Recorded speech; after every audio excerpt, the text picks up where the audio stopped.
Na moni lelo Rwanda azali ko célébrer 30 ans ya génocide na ye. Na kati wana e poussé ngai na réfléchir aussi makambo ebele. Boyebi malamu peuple congolais, génocide o esalami na Rwanda na oyo Congo RDC et perdre. Je pense que lelo il faut toujours et plutôt comprendre pourquoi communauté internationale bali couper sa valeur mingi na génocide ya Rwanda. Kasi RDC jusque là ils ont un mouvement mokote, ils ont les locaux mokote zali ko se lever pour na ko soutenir bitumba na biso na est et sila. Et loko sali ngai na la kisabino vidéo obozomona wana zali image makameleki na Rwanda, mais na ye komi tout na RDC et perdre plus de 10 millions de populations dans la partie Est et sur toute l'étendue RDC. Plus de 10 millions de morts au subir na Katamboka na biso RDC. Mais jusque là, pour ça la passe c'est que gouvernement ezali kopé sa valeur mon côté pour nabitumba makambo et salami o elekeli biso na Katamboka na ngamba Est. Or ce sont des problèmes au essayé qui gouvernement na biso ezwa makambo na maboko ko organiser ba manifestation d'une manière officielle pour na annoncer ba tuerie aux akosalama na mboka. Imaginez-vous na image au boza kotala la cérémonie à 30 ans ya génocide au kosalama na Rwanda, on a même invité ba président ya bamboka misusu. Président et Bamboka Misusu. On a même invité Bango na kati ya cérémonie oyo.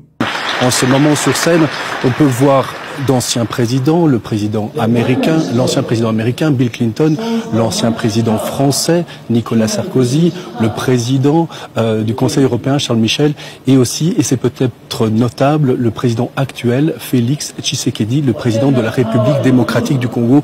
Et on sait les tensions notables, importantes qui tendent en ce moment les relations entre ces deux pays avec des massacres perpétrés dans l'Est de la République démocratique du Congo. Mais RDC, président Félix Tshisekedi, dans le premier mandat naye, albaki akosili sangote soki bituma Est et silité. Na maloba naye, tomoni makambo o esalami, tilelo, elo mo pete esalami, pour na bande ko biso ba ko vivre na kata Est. To continue na deuxième mandat, jusque là, ils ont une réaction mon côté par rapport à bakonzi na biso.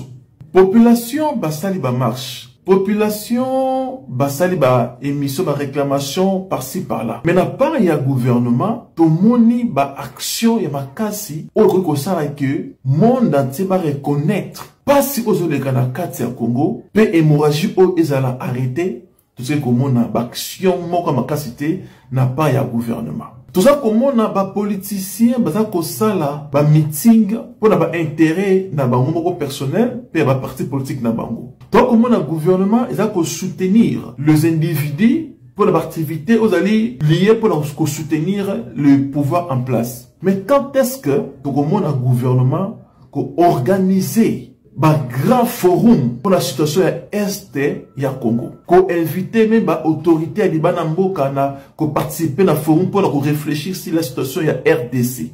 Pourquoi cela ne se fait pas? Pourquoi cela ne se fait pas? Je pense que ça va question faut yo na ngato mituna étant que ba congolais. Ça mituna faut na to mituna pourquoi mitumba ya RDC ya Est gouvernement ba dit ko zwango na considération te.